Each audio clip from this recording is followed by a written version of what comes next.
Dewan Kerajinan Nasional Daerah Aceh bekerja sama dengan Direktorat Jenderal Pendidikan Vokasi Kemendikbud RI menggelar pelatihan menenun kain songket Aceh untuk 50 orang remaja putri yang putus sekolah dan yang sudah tamat namun masih menganggur. Selain pelatihan, mereka juga diberikan modal dan alat usaha. Pelatihan tersebut digelar di 2 lokasi produksi kain tenun songket, yaitu di Desa Miru Taman, Kabupaten Aceh Besar, dan Desa Lamgugob, Kota Banda Aceh.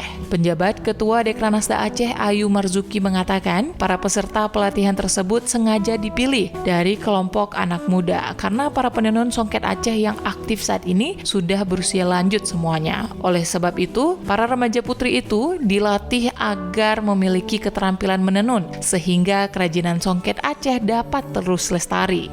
Ia juga berharap kesempatan belajar itu dimanfaatkan dengan sebaik-baiknya.